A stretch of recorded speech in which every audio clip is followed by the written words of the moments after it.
Hello YouTube, and welcome back to the second much delayed part of our look, first impressions look at FS2CREW for Aerosoft's Airbus X. Now first of all, I apologize for taking so long to get this video up. We kind of got a little bit swept up in real life matters, real world matters, and also a fairly important launch from PMDG, which will be the 777. But anyway, here we are, we're back with it. We are about 20 minutes away from top of descent. You can see it down here already, which is a little bit early to be planning the approach, but we're going to do it now anyway. As always with these videos, I like to do things a little bit early. It gives me a chance to talk you guys through what's going to go on. We've already checked the weather. We're going to be landing, and I've got a flight plan in front of me as well. Strangely, I'm using PFPX to do my flight planning now. We're going to be landing on runway 23. Our final waypoint on our route is LUSAR, so Lima Uniform Sierra Alpha Romeo. So looking at the charts that I've got from Navigraph, the star that we're going to be flying is obviously the LUSAR 1 star to ILS 23. So let's go ahead and set all that up down here in the MCDU. So what we're going to do, click on the destination here, LSGG. The arrival, we want ILS runway 23. The star that we're going to be running, as I just said, is Lima Uniform Sierra Alpha 1 Romeo, that one. Insert that. There are no VIAs. No other waypoints along the way. Now what we can do is we can actually go back to flight plan at this point. Let me change my view here. You can double check everything you do, which is always a good idea. So I'm going to put the navigation display into plan mode. Going to reduce the range a little bit. And then all we need to do is just step through the arrow keys and make sure that what we just did makes a whole lot of sense. So there's LUSAR. Now we're into the LUSAR 1. It will take, it's a little bit of a bug with the Aerosoft Airbus X. It will take a moment or two to actually update all the waypoints here. Bit of a pain. We'll just keep scrolling through here, and any second, let me change this range again. It will show all the waypoints onto that approach. It's just a little bit picky about when it decides to do it.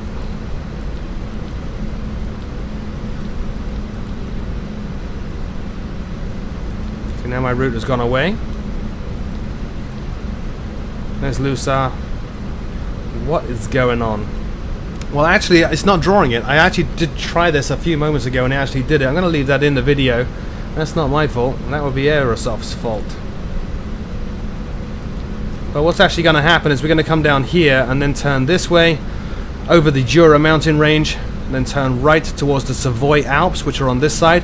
Geneva is actually in the middle of the Jura mountain range and the Savoy Alps. It's actually in a valley, a bit like Innsbruck, but a lot easier.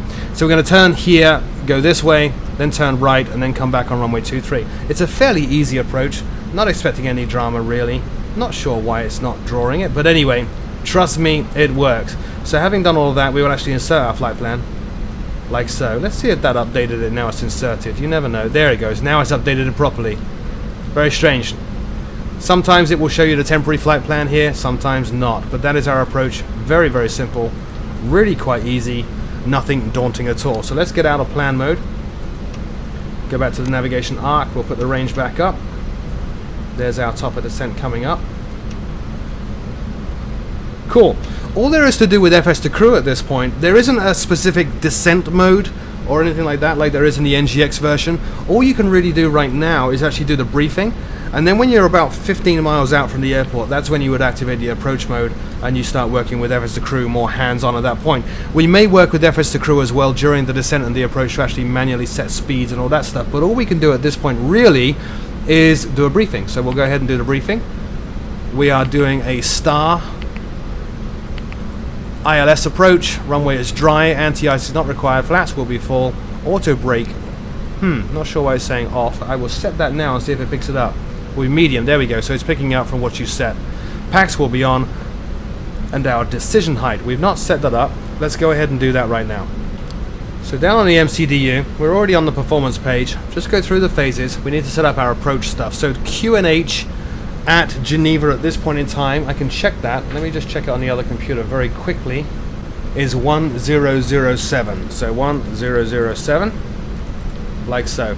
Temperature in Geneva right now is 16 degrees. We'll put that in. We have wind on the ground, 180. Magnetic and a wind of 13 knots. We're actually expecting that to improve a little bit by the time we get there. Transition altitude is 7,000 feet. Decision height is 200 feet. Notice it's filled in the briefing over here. We have our V approach of 130, so we're all good to go. Let's go back to the main cockpit view and we will run the briefing. Are you ready for the approach brief? Okay. Okay, we will be arriving by the ATC assigned standard terminal arrival route. As for the approach, we can expect the ILS. Landing runway condition is dry. Anti-ice is not required. We will use full flaps for landing. Auto brake, we will use the medium setting. The packs will be on, and for the decision height, it's 20 feet.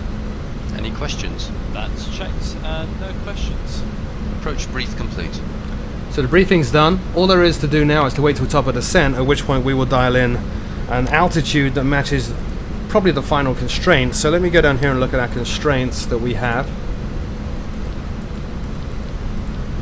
So 7,000 feet. And looking at the charts that I actually have paper charts in front of me, 7,000 feet is pretty much the important number for this approach. Notice these are constraints, these are not constraints. So we're going to go 7,000 feet and we're going to set that in as the altitude to manage the descent to, the VNAV descent to 7,000 feet. We'll do that at top of descent and I will catch up with you as we get closer to the airport. Getting closer to top of descent now. So we will actually use FS2CREW to start that descent. First things first, let's let the passengers know what's going on. So PA, top of descent. Hello again from the flight deck. This is the captain once again. We are just about to start our descent and the seatbelt signs will be coming on shortly. I would just like to say it has been our pleasure to have you aboard the aircraft with us today. We hope you've enjoyed the flight and we're looking forward to seeing you all again in the very near future. I'd also like to wish you all a safe and a pleasant onward journey. Thank you. Flight level 70, manage. That's probably the hardest thing with the Airbus FS2CREW, is recognizing the difference in terminology between FS2CREW for the Airbus and FS2CREW for a Boeing aircraft like the NGX. Is all the different terminology that we have a managed altitude rather than VNAV and all that kind of stuff, managed speed versus selected speed and so on and so on. 70. There we go. So we've set a managed descent now. And everything is going. So we're doing a VNAV descent now to 7,000. It will follow the constraints. We will set the constraint button when we get near 10,000 feet. Now our transition level is 7,000. We're going to stay at 7,000 pretty much until we're on a final approach, because the airport itself is about 1,500 feet above sea level. That's going to make life a little bit difficult for our transition level. So what we're actually going to do is probably set the barometric pressure around about 10,000, so a little bit early, just to keep things simple for the sake of this video. I will see you near 10,000. Alright, so we're heading in nicely now. We are actually very much too fast, so we're going to take a little bit of control here ourselves. So we're going to level up at 10,000. 1,000 to go. Going to bring that speed down, and we're actually going to go into a hold at the GGS 514. So let's go ahead and bring that up down here. Hold. There we're going to go. So put that into the flight plan and insert. So we're going to go into a holding pattern at GGS 514. That will allow us to manage our speed and our altitude a little bit better. So I can bring the speed brakes back up now.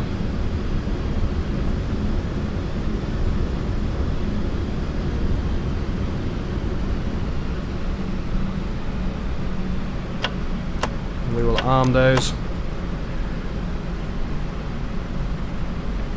And we will set our altitude once again. Flight level 70, manage. Level 70. Flight level 100. Okay, so he's going to put the lights on, so we will go ahead and we'll do the barometric now. 1007 set. 1007. Cross-checked. Passing 9,000.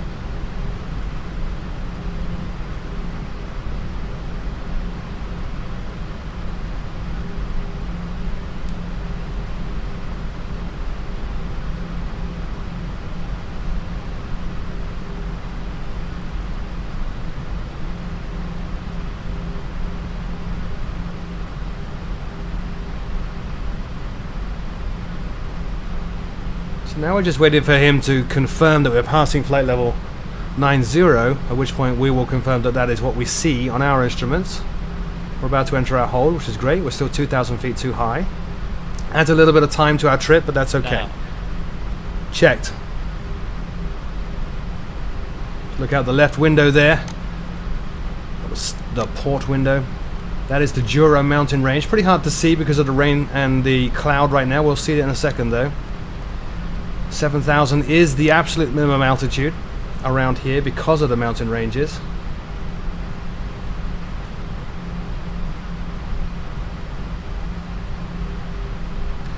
Now we're coming up on 200 knots. Looking at the panel here, we could extend flaps at this point. We're going to wait. We're going to go around one loop at the hold, and as we come out of the hold here, we'll go to the first stage of flaps and then activate the approach phase.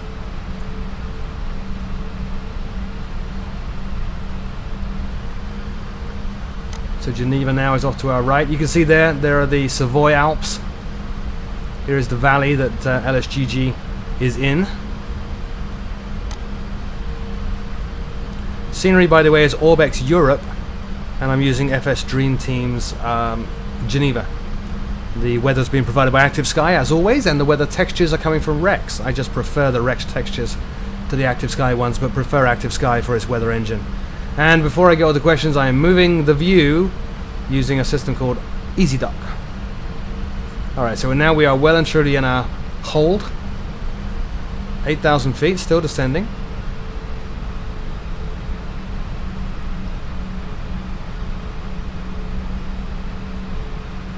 Thousands Ladies go. and gentlemen, we'll be arriving at our destination shortly. Notice that the co-pilot or first officer has already put the landing lights on. You can see landing lights up here. We had to set auto brake as part of our descent preparations. And Geneva now is off to our left. It's around about there. A bit hard to see today.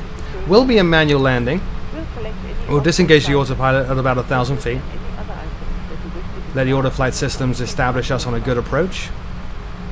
Also, in preparation for landing, please turn off all electronic devices, clothing devices within all other carrier items. Please use caution when using the as items. There we are, coming up on 7,000 now. Please stow your tray tables. Flaps 1. Speed checked. Flaps 1.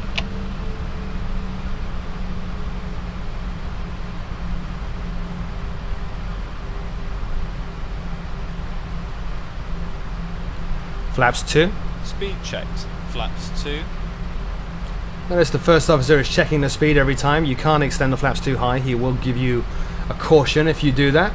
So we're just following the placard here, making sure that we are in the right speed range to deploy the flaps. So as we come out of this right turn, we will exit the hold and we'll actually do the approach briefing, the approach checklist now, and activate the approach phase in the aircraft.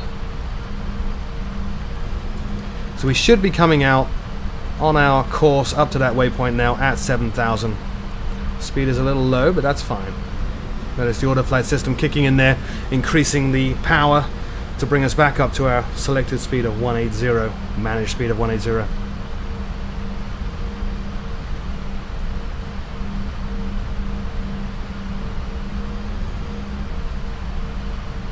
Now I have the constraints on, so I can see any altitude constraints that I have. There shouldn't be any. I'm going to turn landing systems on now as well, in preparation for our landing.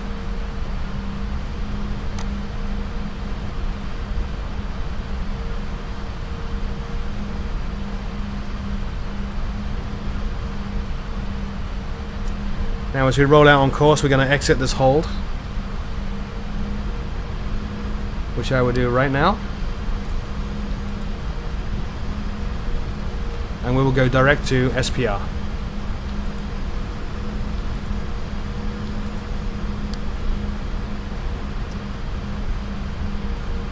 Activate approach phase. Approach phase activated. Approach checklist.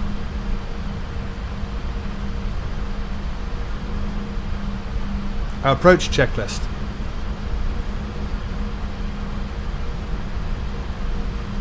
Not entirely sure why it's not taking the approach checklist at this phase. try once again. Approach checklist. Okay, good. So it's not taking that, but that's just fine. So let's go through ourselves. Briefing is confirmed. ECAM status is checked. Seatbelts are on. Barometric reference is set. Decision height is set. Engine mode selector is normal. I think we're good to go. Just waiting for flaps 3 now, which we could actually go to now. We'll wait until the next turn. Then we'll go flaps 3. And once we're established on the glide slope, we'll go gear down. Alright. Landing checklist. Landing checklist. Cabin crew. Advised. Auto thrust. Set. ECAM memo. Landing, no blue. Landing checklist complete. That's it for FS2CREW until we land now. So our speed brake is, ground spoilers are armed. We're good. Gear is down. We have our flaps down. We could go full flaps right now, which we will do. Flaps full. Speed checked. Flaps full. Cabin crew, seats for landing. Now we're just waiting until we're 1,000 feet up. I'll disarm the autopilot. We will manually land. We have a go around altitude already set of 7,000. We are good to go. Hi there, flight deck. Okay, thanks for letting me know. Captain, the cabin is secure. Thank you. We have a slight crosswind on the nose. A 20 knot crosswind from the right hand side, so about 45 degrees off the nose. There is the runway right there.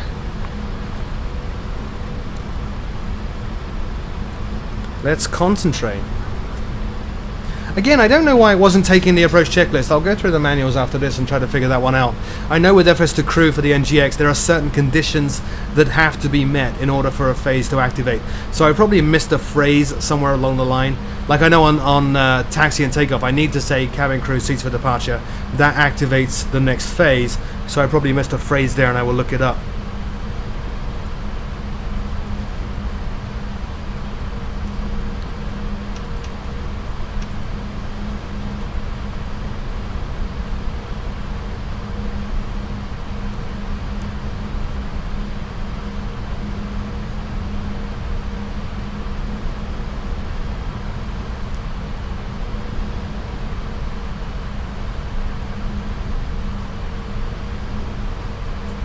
Looking at the temperatures here, making sure we don't need to turn the anti-ice on. No, temperatures are good.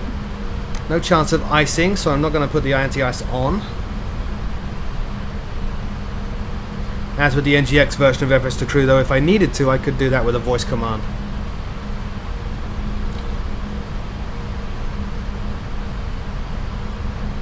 So let's arm the second autopilot now. We could auto land at this point, which we're not going to do.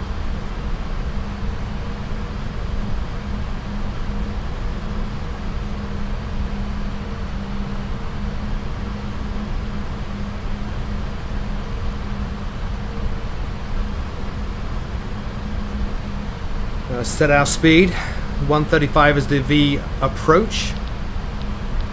I'm going to set that a little bit higher so that we can still use the auto throttle even though we're manually flying the aircraft in a second.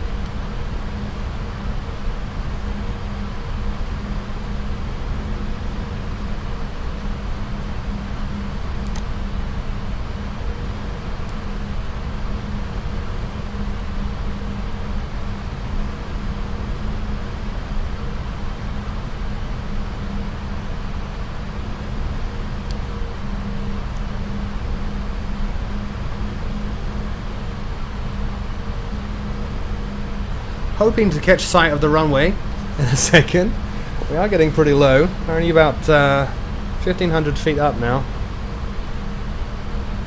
2,500. 2,500.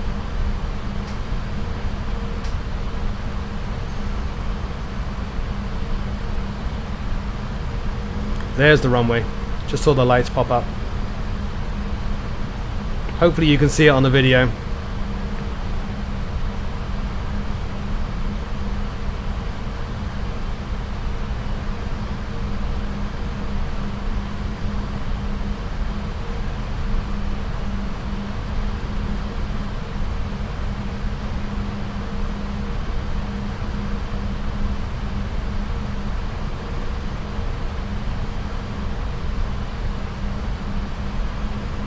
Seeing reds and whites. We are on the glide slope. I can see that here and here. Everything is looking good. Nice orderly approach into runway 23 at Geneva.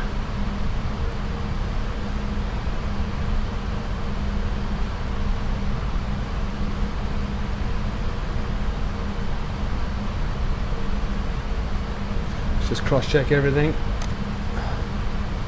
Landing lights are on. We don't need the taxi lights on at this point. I'm not going to put the wipers on. Doesn't make much difference in FSX. It's a nice touch. But since we're not having our view obscured by the rain, it doesn't really matter. So runway elevation is 1,300 feet. So we are about 300 feet above 1,000 now. Just repositioning myself, ready to take control.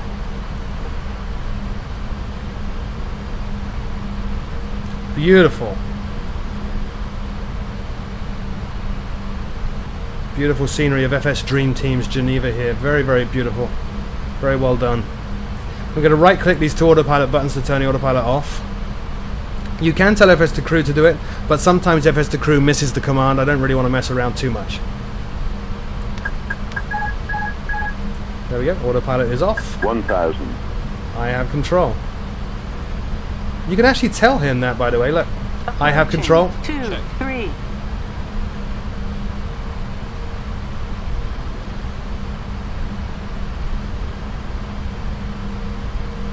Letting the auto throttle manage our speed now. We are just managing our path. Trying to get that runway line to be a straight line up. It's a little bit off to the side right now. I'm trying to get it to point at my right knee. There's a good visual way of making sure you're in the right place. There we go. It is vertical now. Changing my pitch slightly there. 300 above.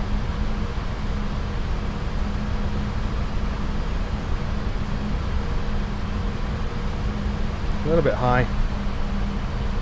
200 minimum. We are nose high right now, as we should be. 100.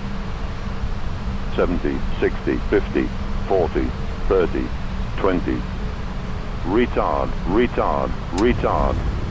And we are down. Spoilers.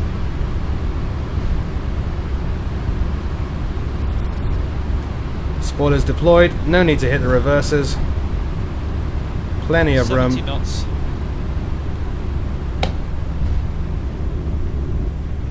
Checked.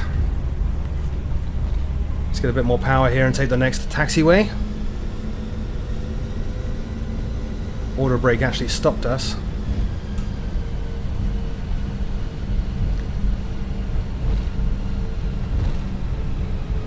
Notice how the auto throttle has disconnected, as it should.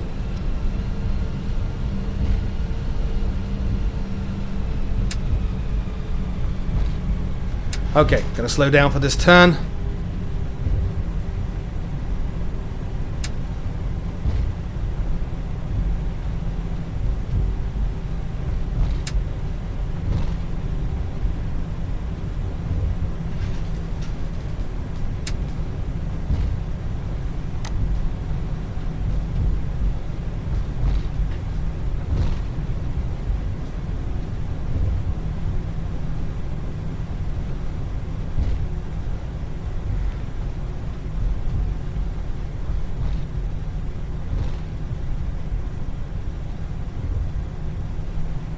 Okay to clean up.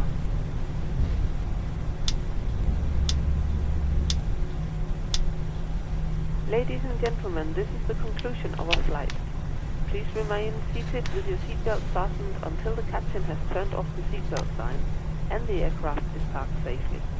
This will be your indication that it is safe to move around the cabin, gather your belongings and disembark. We'd like to thank you for flying with us today. We appreciate your business and we hope to see you once again on a future flight. Thank you.